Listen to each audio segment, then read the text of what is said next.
Hello everyone, welcome to my YouTube channel English par excellence. आज हमारा session number 5 है, जिसमें हम डिस्कस करेंगे या जो क्वेश्चन लेंगे वो है इंग्लिश लिटरेचर के, जो UP TGT, PGT, BPSC, TRE four, UGC NET level के क्वेश्चन है। और जो भी चीज़ कराई जा रही है, जो क्वेश्चन इंपॉर्टेंट है मैं बता देता हूँ, उनको नोट कर लिया करें अपनी डायरी या कोई भी जहाँ पर आप नोट करते हैं उसे नोट कर लिया करें। और पेपर से पहले जब भी आपको लगे कि जो हमने नोट्स बनाए हैं उनको रिवाइज जरूर किया करें। जो इम्पोर्टेंट फैक्ट होते हैं जो दूसरों से बेहतर बनाते हैं, तो जो चीज़ें छोटी छोटी की फैक्ट होते हैं उनको ध्यान में रखना होता है। तो कोई भी हो, ग्रामर हो, वोकैब हो, जो भी इम्पोर्टेंट फैक्ट होते हैं, वर्ड होते हैं, उनको नोट करना होता है।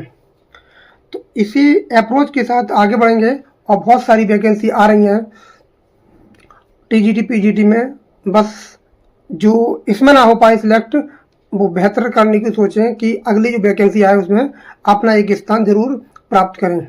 अभी से लग जाइए।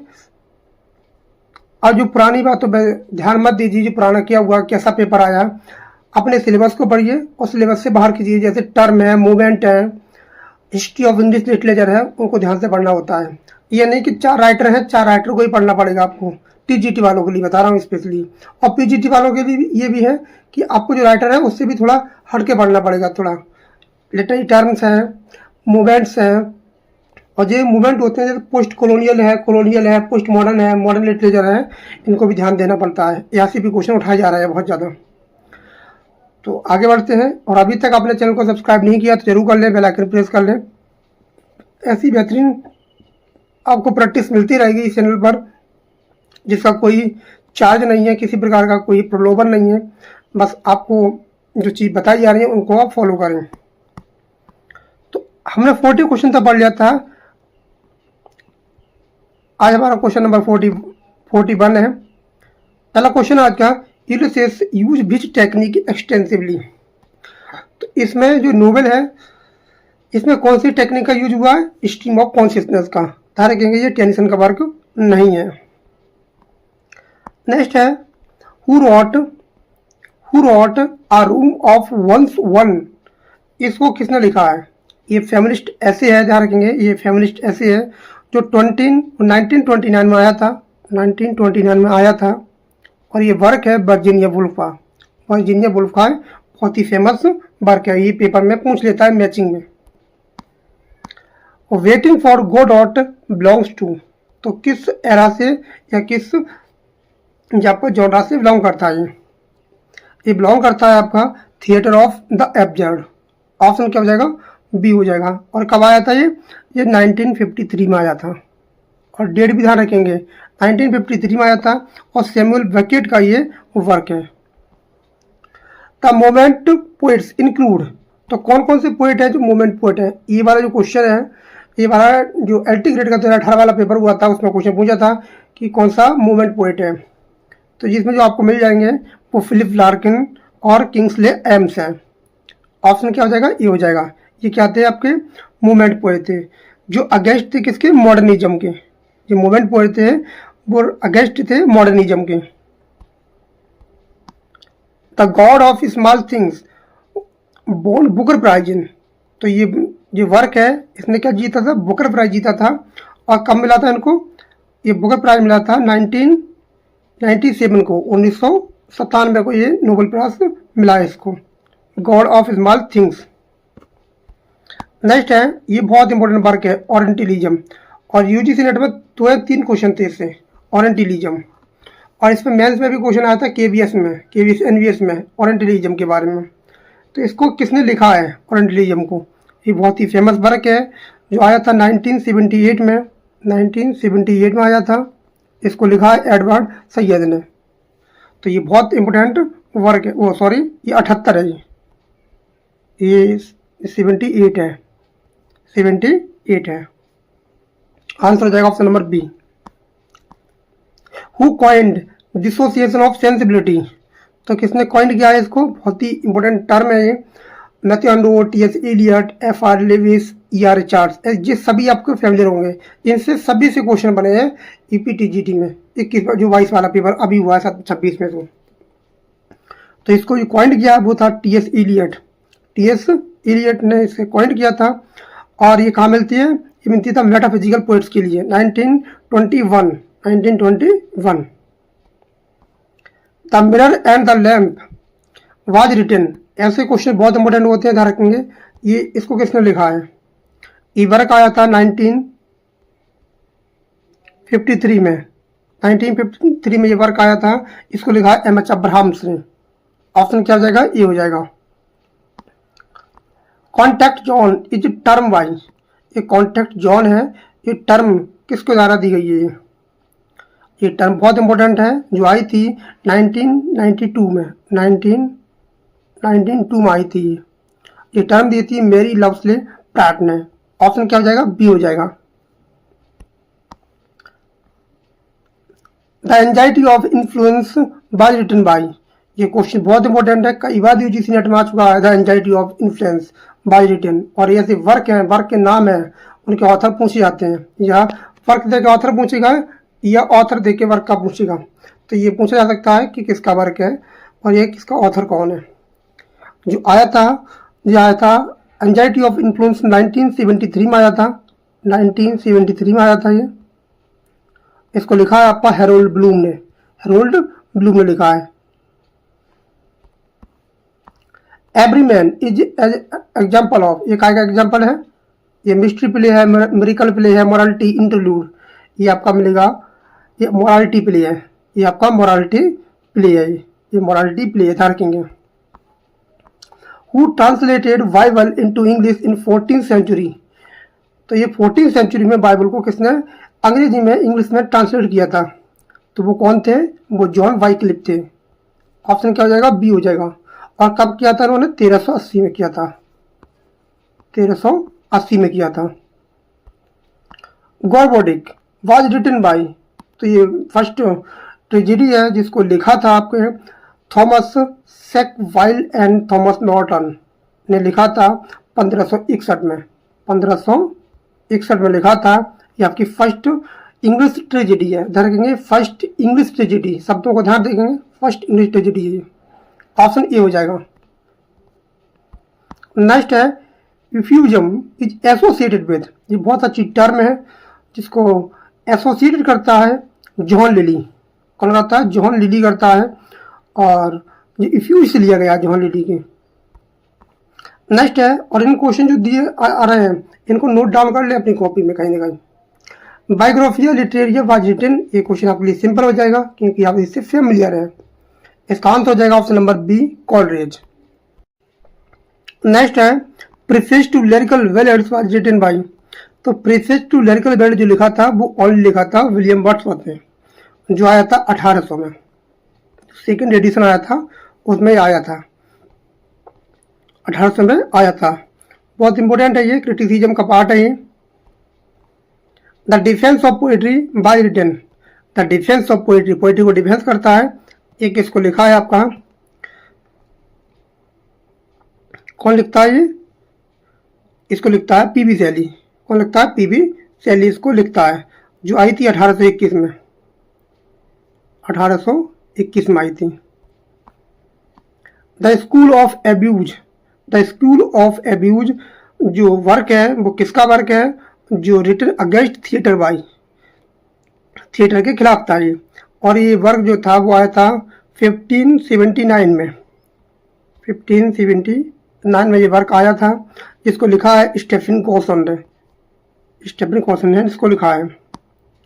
ये वाला क्वेश्चन जो है वो टीजीटी में आ चुका है क्वेश्चन, और टीजीटी 2021 वाले पेपर में आया था, नोवम ऑर्गनम। और अभी यूसी नेट का पेपर आया था, उसमें भी ये वर्क था, पूछा था क्रॉनिकल ऑर्डर। तो ये वर्क है फ्रांसिस बेकन का। ये वर्क है फ्रांसिस बेकन का, बहुत ही फेमस वर्क है, जो 1620 में आया था। 1620 में आया था। द ग्रेव वाज रिटन, तो ग्रेव को किसने लिखा है? तो ये ग्रेव है वो इसको लिखा है आपका रॉबर्ट विलियर ने। रॉबर्ट विलियर ने इसको लिखा है। और कब लिखा है? इसको लिखा था, इसकी जो डेट है वो डेट पता होना चाहिए, डेट कभी कभी पूछ लेता है। 1743 को लिखा है इसको। और ये क्या ग्रेवयार्ड पोयम है, ये आपकी ग्रेवयार्ड पोयम है। नेक्स्ट है the vicar of Wakefield was written by. तो ये किसने लिखा है? ये वर्क जो लिखा है वो लिखा है आपका ओलिवर गोल्ड स्मिथ ने। ओलिवर गोल्ड स्मिथ ने लिखा है और ये वर्क आया था 1766 को ये वर्क आया था। नेक्स्ट है the school for scandal. The school for scandal was written by.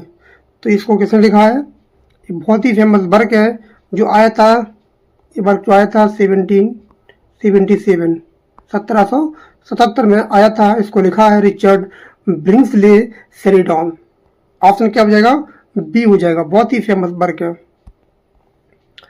The Frankenstein was published.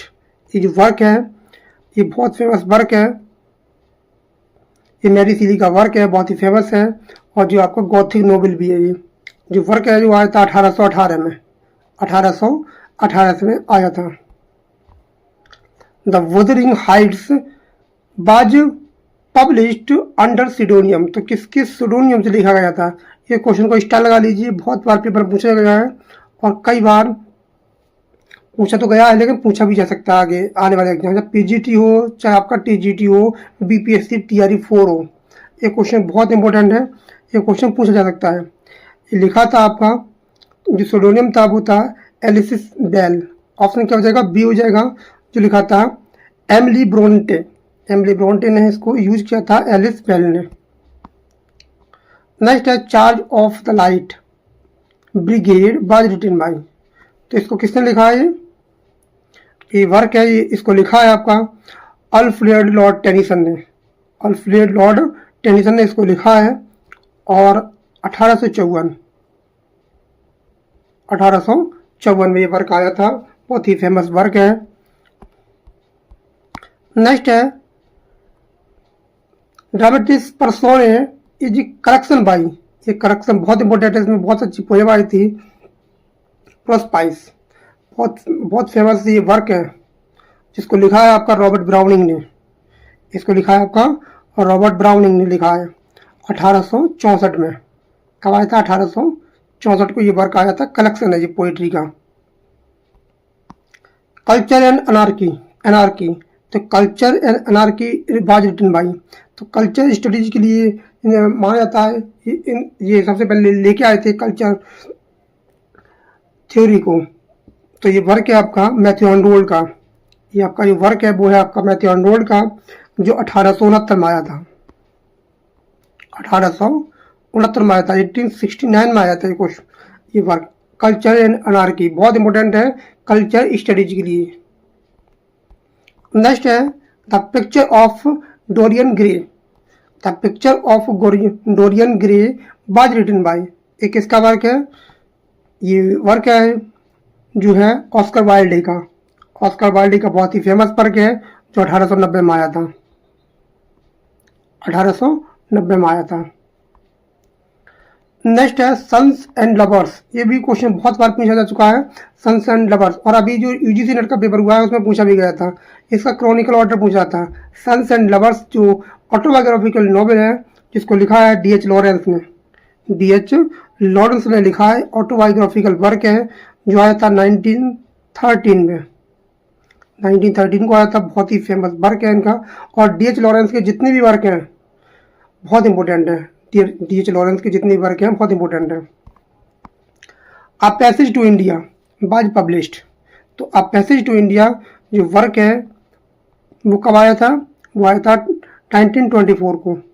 1924 को आया था। तो ये हमारे 30 क्वेश्चन है। 30 क्वेश्चन की सीरीज लाएंगे डेली। क्लास डेली आएगी, कभी कभी मिस हो सकती है। तो जो भी क्वेश्चन करा रहा हूँ 30 क्वेश्चन बहुत होते हैं, बस अभी नोटिफिकेशन आया नहीं है। जैसे नोटिफिकेशन आएगा हम अपनी तैयारी को और जोर से पकड़ लेंगे। और अभी घंटे जो 15-20 मिनट की क्लास हो रही है उसे 1 घंटे या 1.5 घंटे की कर देंगे। और बहुत ही अच्छे से पढ़ना है इस बार। आप पेपर का लेवल देख चुके हैं, पेपर का लेवल पूरी तरह से बदल चुका है। पेपर अब इतना आसान नहीं आ रहा है जैसे कि पहले आते थे। पहले प्रीवियस ईयर के पेपर आते थे, PYQ आते थे, अब पूरी तरह से हटा दिए गए हैं PYQ। तो भूल जाइए कि PYQ भी आएंगे। तो ये पहले तो आपको सिलेबस पढ़ना है। सिलेबस के बाहर की चीज़ें जैसे मूवमेंट है, लिटरेरी टर्म्स हैं, लिटरेरी मोमेंट्स हैं, और आपकी जो जो दी गए हैं आपके जैसे जो एरा है उनके क्वेश्चन आना चाहिए। तो प्रत्येक पता होना चाहिए कौन सी एज में कौन सा राइटर आया था और कौन सी एज का कौन सा राइटर फेमस था किस वर्क के लिए, उसका वर्क भी पता होना चाहिए। ऐसे क्वेश्चन पता होना चाहिए कौन सा फेमस है, किस कौन सी एज किस नाम से जानी जाती है, और कौन से वर्क है जो बहुत इंपॉर्टेंट है कौन सी एज का, ये पता होना चाहिए। और क्रॉनिकल जितने भी राइटर पढ़ रहे हैं उनकी क्रॉनिकल ऑर्डर पता होना चाहिए कि कौन से ऑर्डर में कौन सा वर्क लिखा है। कम से कम जो वर्क लिखा है उसका एक कैरेक्टर तो पता होना चाहिए, हीरो और हीरोइन। तो ये इस स्ट्रेटजी से चलना है।